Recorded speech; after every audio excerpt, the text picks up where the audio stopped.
Hello everybody here at the Maxon booth on the IBC 2014. There are new faces here I haven't seen before. Thanks for coming. And this is the last day and we've got a great lineup of presenters here. This guy is really awesome with light and he always tries to prevent GI, which is a great thing because GI takes forever to render, but he can achieve the same result with his methods. It's great. And he's a freelancer, he's doing a lot of awesome stuff. He's going to show you now in his presentation. And he's also a friend of mine. Here is Mr. Marc Potocnik. Welcome to my small talk, not small talk, little presentation at IBC 2014 here at Maxon booth. My name is Marc Potocnik, as you already heard, and I am the owner and founder of small but cool animation studio renderbaron in the most western part of Germany, in Düsseldorf. And today we're going to talk about some real-world shading and lighting for Audi. And I'm getting a bit feedback from my audio here. Okay, and but before I show you something about the new shading and lighting capabilities in R16, I'm going to show you some facts about renderbaron. It's a studio for animation and design founded by myself in 2001 and focused on visualization, TV commercials and VFX. So check out the demo reel 2013. I'm afraid of, but if you drop by the user meetings in October and November in Germany, you'll get to see the brand new renderbaron demo reel 2014.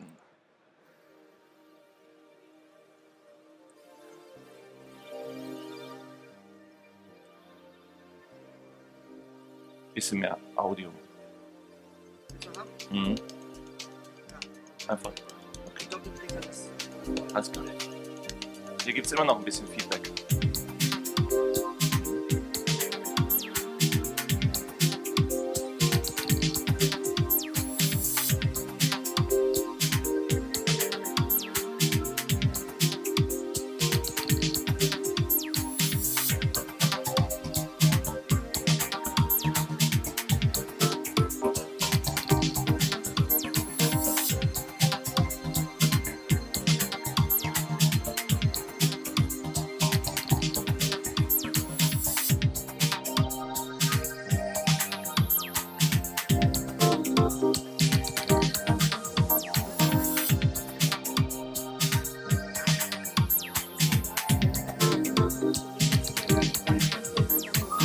Weil alles ist aus, weil da alles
yeah, some hopefully cool stuff, the best and the recent one. Let's finish that and head over to the presentation again. It's about real-world lighting for shading and lighting for Audi, and it's something about metallic car paint, of course. I'm going to break down for you guys some hopefully cool projects we did for Audi in the last time, recently. But before we do that, we have a little consideration about metallic car paint, a little theoretical excursion, some facts to be considered, because metallic car paint is something that's, let's say, popular in 3D community, in automotive stuff, and so we have to consider some facts. The fact one is there are two ways of reflections in CGI, in computer-generated imagery in general. First of all, we have a directional reflection, like on this beautiful Maxon coffee pot. Light is reflected in a directional way, more or less sharp. If it's sharp, it's parallel. It's not sharp, it's blurry, then the rays are getting in different directions. So this is a sharp or blurry but directional reflection. And the other one is something like this. You notice the spots on the apple being reflected. Let's say represented by more or less sharp or soft-shaped point shapes, glossiness, if you want. So we heading over to fact two. These glossiness points are nothing but a fake, an ancient fake of the ancient days of computer graphics, but still effective and render time saving. These are just fakes for the most bright parts in our environment. Anyway, in real world, there's no specular reflection or glossiness. It's all directional, but in a way more or less dynamic or cut off, perhaps. So, speculars are a fake, but an effective fake we can use. See real world example. You see the directional reflection of the sun here, and this could easily be represented by just a point of glossiness. You don't have to calculate directional reflection. And yeah, that's a cool thing, still. So, fact three, metallic car paint, if in R15 or R16, contains every time, or in any application, or in the real world, contains of multiple layered reflections. Meaning, you have some coats of lacquer covering your car, and in fact, these are, let's say, 4 or 5 in real world, but only the upper two mentioned to us because they are visible and have to do something with visuality for us. So basically it's a base of a blurry directional reflection which is covered by a sharp, clear-coat directional reflection. And that's the principle of a metallic car paint. And see a real-world example. You see the more or less sharp reflection of the buildings on this car, and you see the more or less sharp reflection of the sun in this car, and the huge flare of the blurry version of the reflection. And this is the base reflection underneath the clear coat sharp reflection. So that's the principle of metallic car paint and layered reflections. So fact 4 is something that sounds exotic, not connected with it. What have area lights to do with that? Area lights, the spatial speculars of area lights, could be a movie name perhaps. And yeah, it's the only kind of light sources in Cinema 4D which are capable of creating geometric shaped speculars. So if you use an area light on this apple in Cinema 4D, not in real world, you get a geometrically shaped specular light. If you use an Omni, point-shaped, minimal, very infinite small point light, you get just a point-shaped glossiness point or specular light. Even if you use a spot, a parallel spot, a conic spot, cylindrical, whatever, you get always a point-shaped glossiness point or specular light. And only with area lights you get a spatial stretched, geometrical shaped specular light. So that's the thing about area lights, and we all could use those, put them together in a nutshell and conclude Metallic car paint with its multiple directional reflections can be simulated by, of course, the Loomis shader in Cinema 4D. Who has heard of it? Loomis shader? No, nobody? Okay, let me just explain it. It's capable of creating multiple additive specular since ages in Cinema 4D. So remember, we're talking about metallic car paint before R16, the recent release. So first ingredients in our menu of metallic car paint is the Loomis shader for multiple additive speculars. The second one is an area light, which I just mentioned, causing geometrically shaped, whatever shape it has, speculars.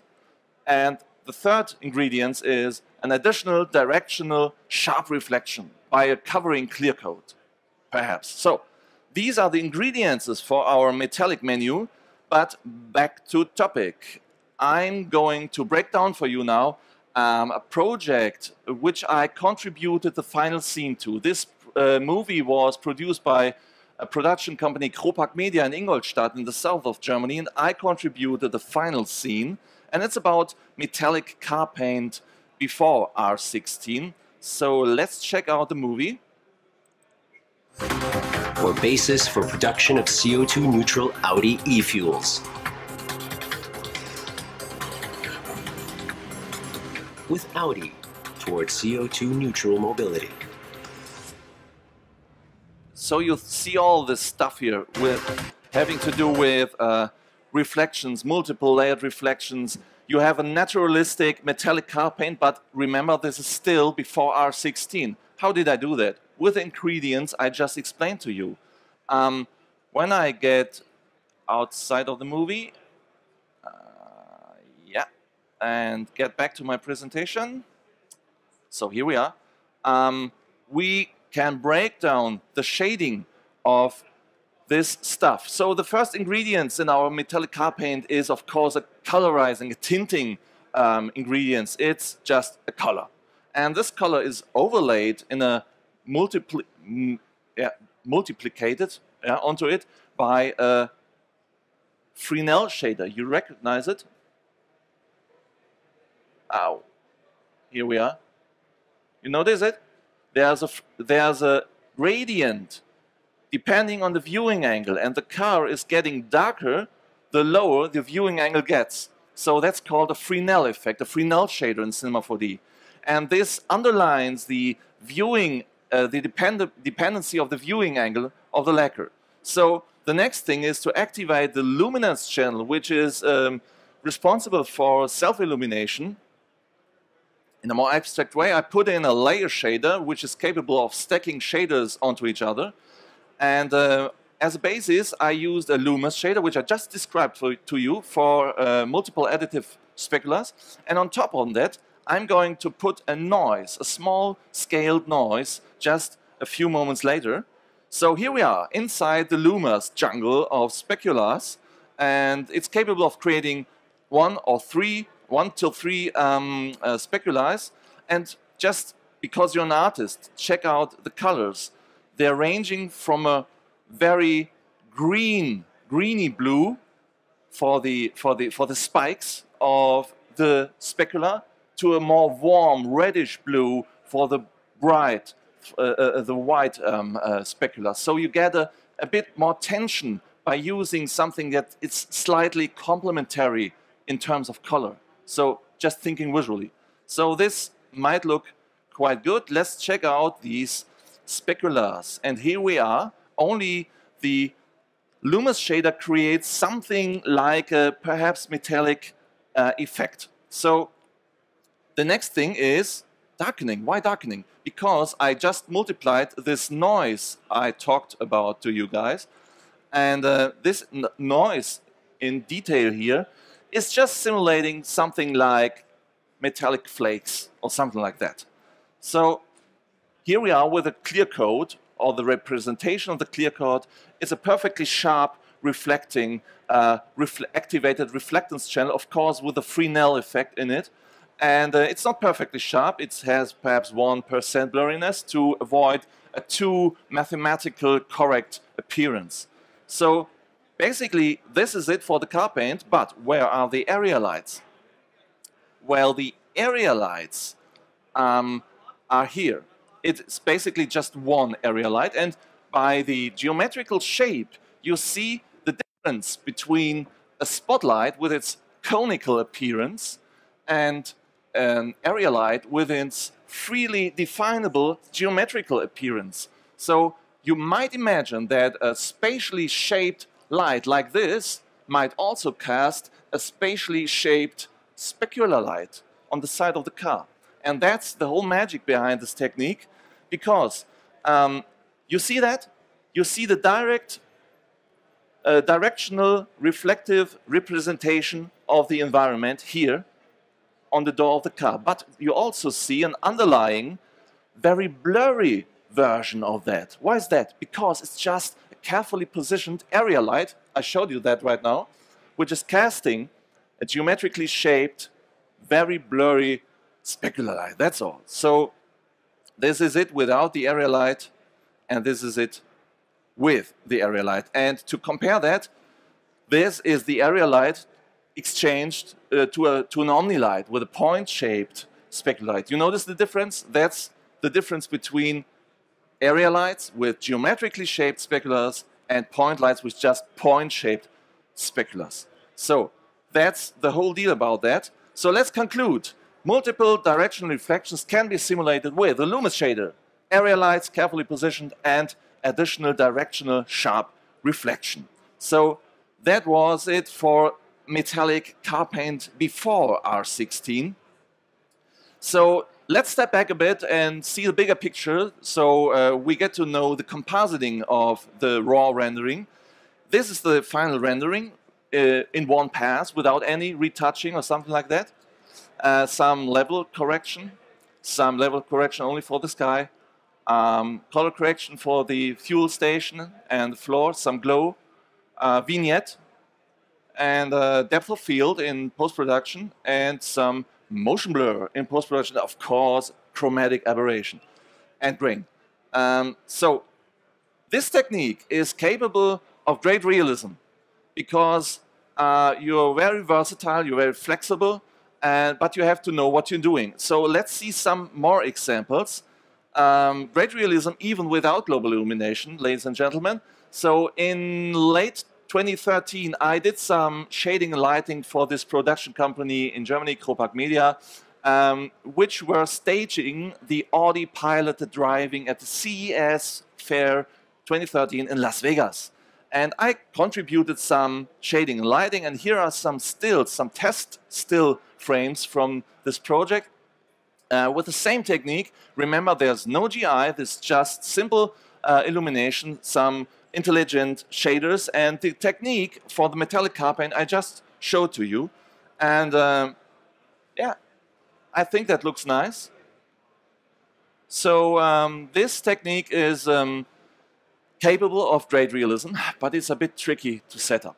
So in R16 there's one more thing, and it's called the brand new reflections of R16, and it's a brand new way of shading. We remember this technique, it's great for realism, it's, if you know it, if you're routine with it, it's easy to set up, but it's a bit tricky to set up. So we have now real possibilities for creating metallic car paints. Let's see some facts for the new reflections of R16. First of all, directional and specular reflections, those two guys here, are now combined in one channel. You don't have separate channels anymore, as we had in R15. We only have the reflectivity or reflectance channel, as it's called. And this channel is capable of containing multiple layers of directional or specular reflection. And the new reflection models are introduced, even for woven cloth, perhaps for denim, jeans, completely diffuse reflections, I will show that later, and stretched reflections called anisotropy. Some more facts. Every layer of reflectivity has the possibility of individual bump or specular strength. Every layer comes with tabs for masking, color, cut-off color, Fresnel sampling, etc. Cut-off color is easy to forget, but it's a very comfortable feature. Remember the render settings with the ray depth, how many times a reflection ray can be reflected. Remember, we're not talking about GI rays, we're talking about reflection rays right now. So if you reach the final ray of reflection, perhaps after 2 reflections, then you're done with rendering, but perhaps another reflection would represent your object black. That's the default value in Cinema 4D right now. And with cutoff color, you can freely define a cutoff color when reflection rays are used up. So perhaps you're reflecting a blue object in the water, and if all reflection bounces are used up, you get a blue cutoff color representation of your object. That's really comfortable. And nearly every parameter is definable by shaders, texture maps, and there's so much more about it. So let's head over to a cool live demonstration and see the Cinema 4D document I am with here. It's right here. And I prepared some already rendered pictures in the picture viewer. Head over to the file. Here we are. So first of all, something in general about the new Reflectance channel. I'm going to activate the interactive render region so we don't have to wait. And I kill all, remove, and add just a standard Beckman reflectivity layer. And what is Beckman? Beckman is one of the reflectivity models we can use in Cinema 4D. We have the choice of different models, and those models are differing in the behavior of, let's say, the fall off of the reflectivity. You crank up the roughness, you might see that you're getting this curve here. And with 78% of roughness, Beckman has different curve representation than GGX. Sounding exotic, but very useful for blurry metals. So every metal fan in the crowd, be happy you have a GGX model. So the left side of this icon is representing the strength of reflection. And with every reflectivity layer, we have also the specular strength, also represented in our reflectivity layer. And that's the right side of the icon. So it's very intuitive to use which aspect of CGI reflection you're using. You're using just specular strength and Beckman behavior? No problem, turn down the reflection strength. The other way around, also no problem. So this is a very cool and accurate way to use reflection models. And yeah, what else do we have here? We have some exotic things like for woven cloth, the Iravan or Iravan reflection model. Yeah, you can do something like such stuff here for denim or what else, or even carbon stuff. And there is something to stretch your reflection called anisotropy. We already know the word anisotropy from the Loomis shader, but in the Loomis shader, anisotropy is only capable of stretching speculars, not directional reflection. So with directional reflection anisotropy, we have the possibilities to stretch unproportionally our reflection, and in every way we want it. And yeah, that's a very cool thing. And please remember, when you crank up roughness like this, you might want to care about the sampling. And the sampling for reflections right now in R16 is tuned up here. You might want to give it 6 or 7 more samples, so the result is a bit better. So let's head over to something very exotic in the reflection models.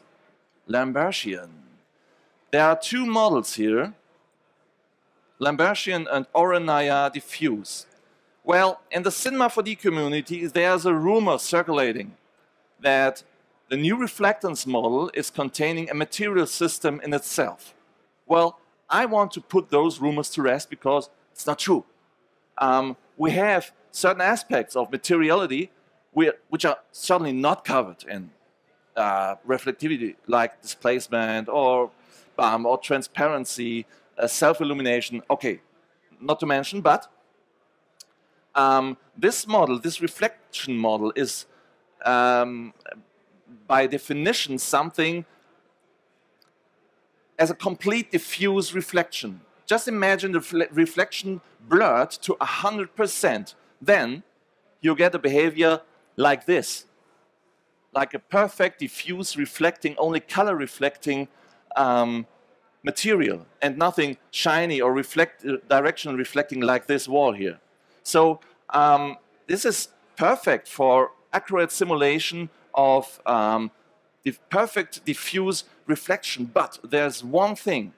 I will just add some more test objects and turn off my other floor, and also turn off global illumination in here, which was turned on before, and just look at the result. Remember, we have no global illumination in here, but we have a perfect 100% diffuse reflection. And we still have the impression of global illumination because it's by definition the same. Reflecting perfectly diffuse reflected light is by definition global illumination. And if you do not use GI, but use this Lambertian or diffuse mode, you get GI back from the back door. And so this might be very, very slow. So if you want to use an effect like this, please forget about those models. Go back to your color channel and activate some of the new and rather fast global illumination methods like second one, radiosity maps or light mapping, which are quite fast, not so fast as perhaps without GI, but if you want to have an effect like this, please use real GI and leave the Lambertian diffuse alone. So, what else do we have here? I think I showed you the most important things. Yeah, perhaps some masking. You could put in here a noise or something like that to mask your reflection. And you have a separate layer for Fresnel effects, so the reflection gets more intense the lower the viewing angle gets, and it gets weaker the more perpendicular you're looking at your object. So roughly, that's all about the new reflection model. So let's head over to the metallic car paint I'm going to show you right now. Let's activate the car. And yeah, here we are. This car I have taken from the famous car chase of Cinebench R15. I created this car chase with models from Dosh Design, and this is the car model itself. So the first thing we want to have in such a material is something that's not annoying as a Windows window. So here we are.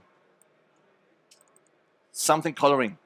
So the first thing I used was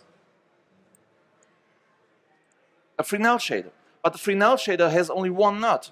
Why?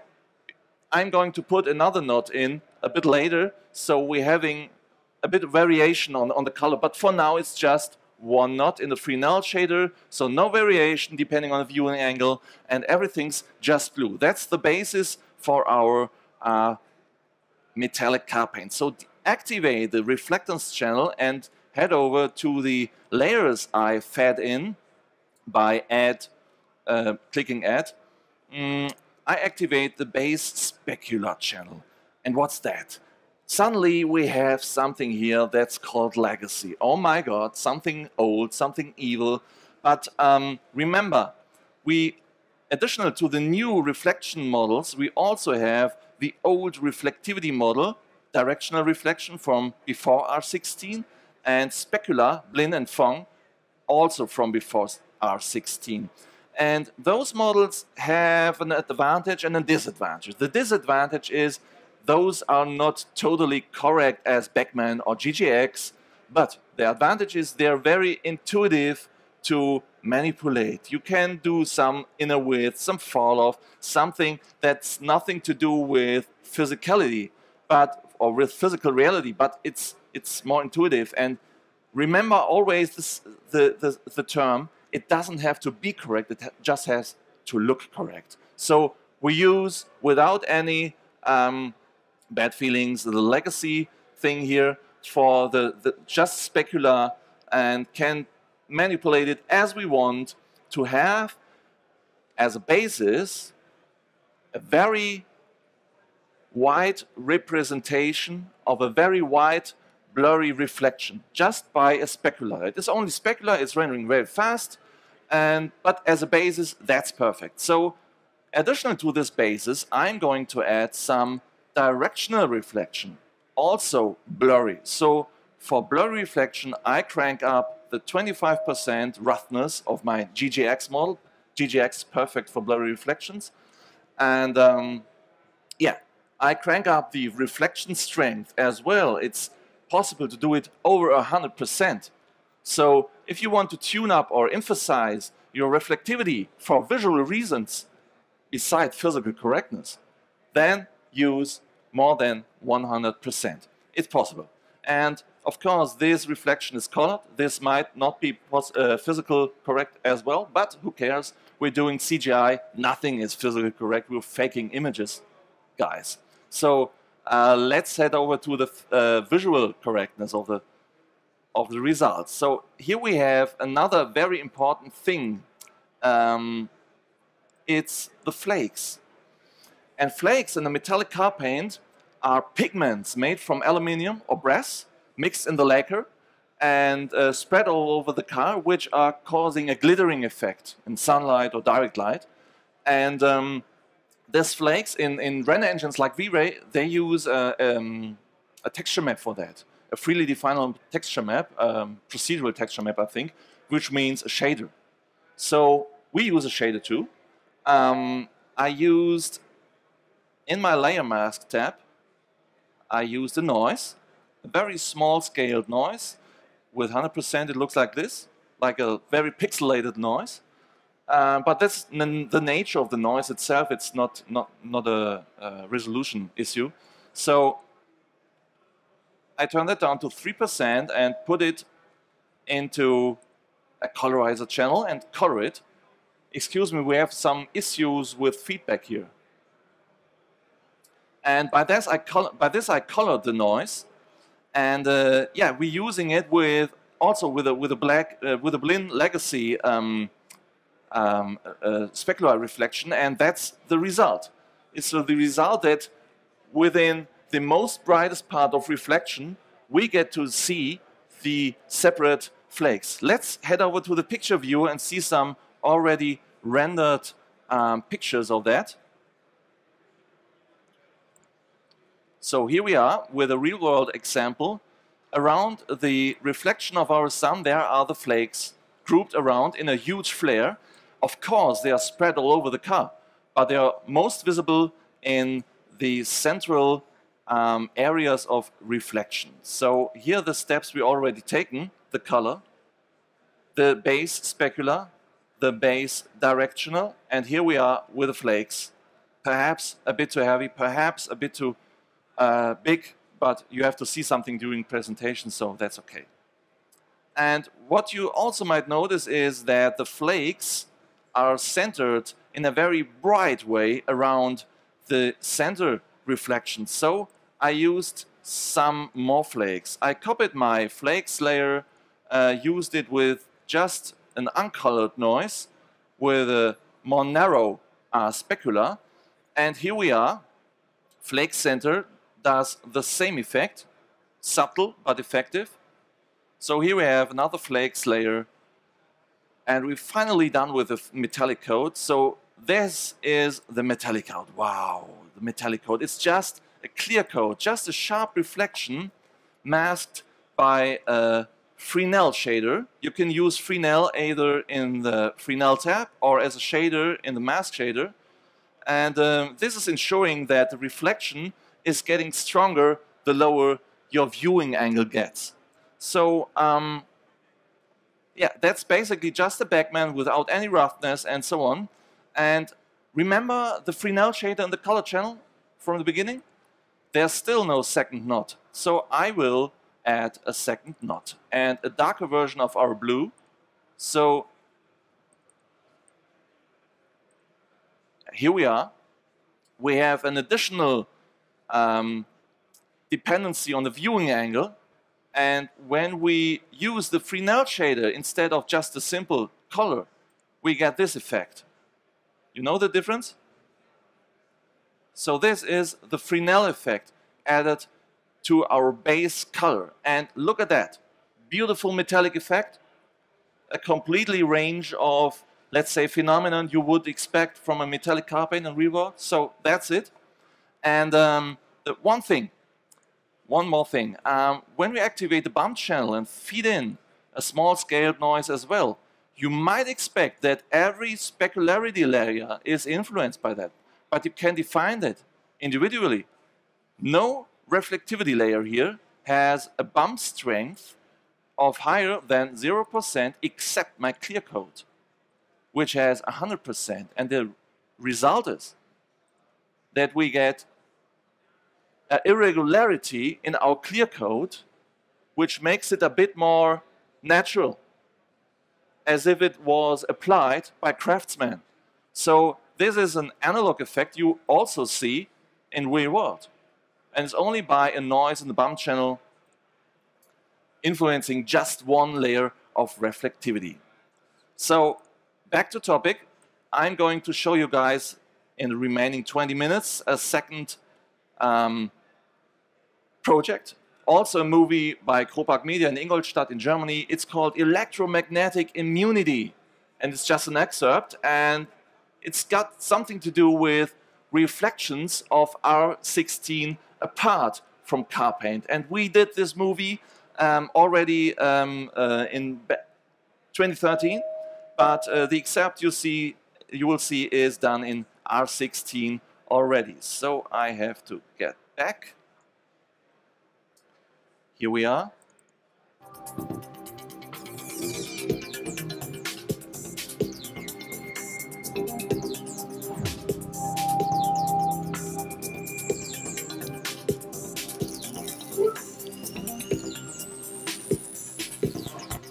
So one more time. Car driving through the night, lots of reflections and the asphalt, in the car paint, no metallic car paint, reflections anisotropic stretched, lots of details, lots of reflectivity and normal displacement. So let's head over how this is done. Brighten up the night. First of all, the lighting is essential for the look of the scene. There was one thing, we did something like a supermoon, a key light. And this key light is a constant in the whole scene.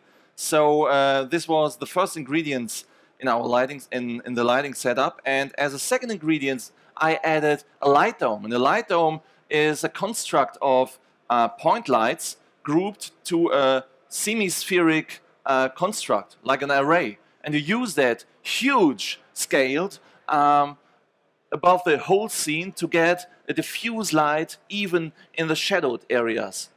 So you get some diffuse light coming from all directions, basically. As a second ingredient, I added a complementary shader, which is just brightening up the core shadow areas. Why? Because this shader I complemented with a shader which is just applying ambient occlusion in the core shadow areas. That's not a default function of ambient occlusion Cinema 4D. I did that for myself without programming, just with onboard shaders of Cinema 4D. So the next thing is, of course, some lighting from the buildings, from the street lanterns, more street lanterns, traffic lights, of course. Yeah, something interesting, a little small effect, but interesting because before those wheels looked a bit boring. No diffuse metallic reflections. There were diffuse metallic reflections before, but they were not visible because there was nothing to be reflected. And what is reflected here is just two softboxes traveling with a car. It's nothing else, just a plane with a high self-illuminating material, and that's all. That's for the softboxes. Some front spots added, and you might notice the structure here in the front spots. And when it comes to structures in light sources in Cinema 4D, you might want to sneak peek the IES photometric light sources in Cinema 4D, which are capable of loading data sets from light manufacturers, which define clearly the structure and the behavior of light sources. So these are the front spots and some bounce lights, some fill lights, and some fill lights for the floor. And this is the whole light setup. It's nothing too fancy for the car. And this light setup is traveling with the car like a Christmas tree on a truck. And yeah, here we are, the front spots and so on. So there's no magic about that. And this is the final lighting. So let's make it shiny and do some new reflections in R16, because with the final rendering, we don't have any reflectivity on the floor, and this looks very, very unnaturalistic, because in an illuminated city, you definitely have some reflections on the floor where millions of cars with rubber wheels are driving across day by day. So they're creating a thin layer of reflectivity. And so let's head over to how this is done. This is the final compositing with all the effects, depth of field and whatever. And you see the reflectivity of the light wall here as an example, or the reflectivity of the front spots as an example, anisotropically stretched. So let's head over. This is the reflection only. I did the reflection myself separately to be a bit more flexible in compositing. Of course, you can do that in one pass in your materials themselves. But in this case, I did it separately. So for your representation, I put in some lines so that you guys don't have any difficulties to follow the presentation. So this is completely looking unnatural. These are perfect mathematical 1982 reflections, 1982 style reflections. This has nothing to do with credibility or naturalism. So let's head over and check what we can do about that. In this case, I would think, okay, let's try the default Beckman reflectivity model and then crank up the roughness so we have some blurry reflection, a blurry representation of our reflections. And this would look like that. Not too bad, but a bit boring perhaps. So I went back to the reflectivity layer and choose anisotropic for stretched reflections. And with a sufficient amount of roughness and a sufficient amount of anisotropic stretching, you get something, this is the blurriness, and you get something like that. And with more anisotropic stretching, you get something like that. That's even better. So check back, this icon here, it's the stretching part. So here we are, some irregularities, difficult word, added by a noise in the normalizer channel, in the normalizer shader in the normal channel.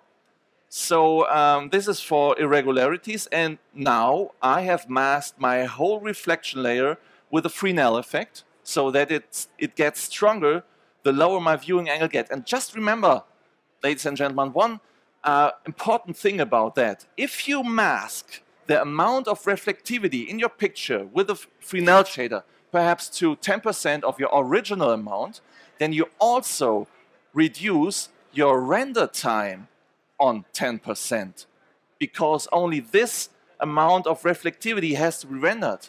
So you might save 9 of 10 minutes. So this is the Fresnel thing I told you for masking, and let's not dive into this too deep. So this is, I think, the final result. Yeah, here we are. This is the final result, which is added in compositing. And let's compare this to a real-world example from this light wall. It's not too bad, I think. So new reflections apart from metallic car paint. So the final touch is done in compositing for sure. So this is the final rendering rendered with subframe motion blur in the standard renderer of Cinema 4D. So we have a real 3D motion blur here, no post motion blur. And here we have some level correction, some glow, level correction just for the car body. Again, the reflections added. You see the difference? It's huge.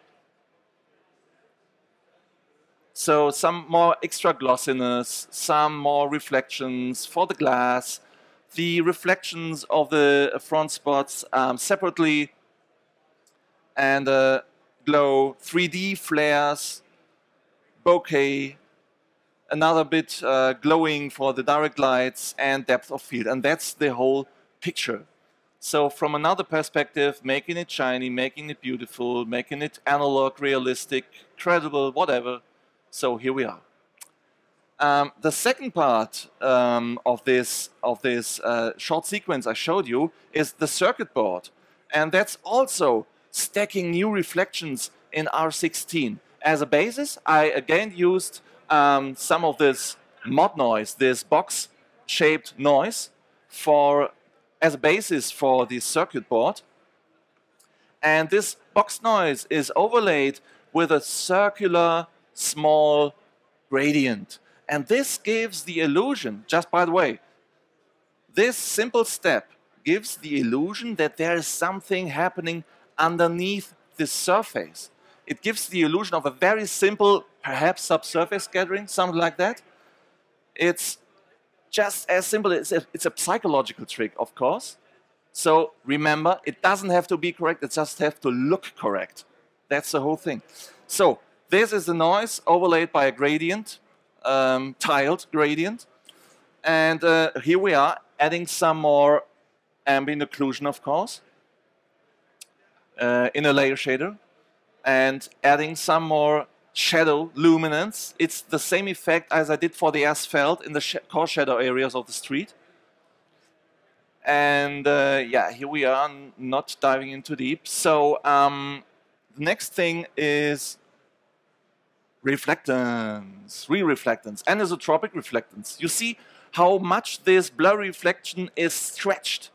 It's like if you have a microscopic polished or sanded surface. And this might be credible for a circuit board, perhaps. So additional to that, it's an anisotropic model, of course. Additional to that, I used another reflectivity layer for, bam, some additional sharp reflection. And this is masked by free null shader as well, because here it's hardly visible. It's getting more visible the lower your viewing angle gets. Next thing, you know, we are stepping up here in the layers stacked over another. The next thing is just a specular, a white specular, a greenish specular, just done by a legacy specular model masked by a gradient, this tiled gradient. Yeah, here we are. That's the greenish specular. Added another specular. On top of that, it's the orange marked specular narrow layer. And on top of that, a spike specular. So now we are done with reflectivity in this case. And what else do we need? It's a bit flat. It's a bit antiseptic. We need some normal deformation. And the normal channel is something very cool. It's really different to the bump channel, because the bump channel is only deforming the surface normal in one way with just, let's say, gray information. But the normal channel does a more complex job. It's perfectly fitting for something like realistic behavior of speculars or reflection. So if you want to use a sophisticated way to simulate a deformation of your surface, which is perfectly flat, of course, then use the normals channel, in this case with a copy of the stuff from the color channel. Here we have the normalizer channel, which creates automatically from grayscale information normals deformation. So here we are. And yeah, let's step through the compositing as a last step of my talk. This is the perfectly rendered picture, one pass, nothing else, and some color correction, some depth of field in post-production, some motion blur, some more glow, 3D lens flares for the traveling light on the circuit board. Then we did some, let's say, welding. No, not welding. Deforming of the optics to create a small-scale microscopic optic, and of course, chromatic aberration. Perhaps a bit too strong, but I love that. Here, and yeah, some more star glow, some vignette to focus the interest of the viewer, some photographed bokeh, and I think that's it. For more brand new stuff, guys, check out my talks at Maxon User Meeting 2014, coming up in fall 2014, in October and November, basically, in the beautiful cities of Hamburg, Munich, and my hometown, Düsseldorf. And check out the dates at renderbaron.de public HTML. So thanks for your attention. I'll be around here for a bit more time. So if you have any questions, don't hesitate to ask. Happy shading and lighting.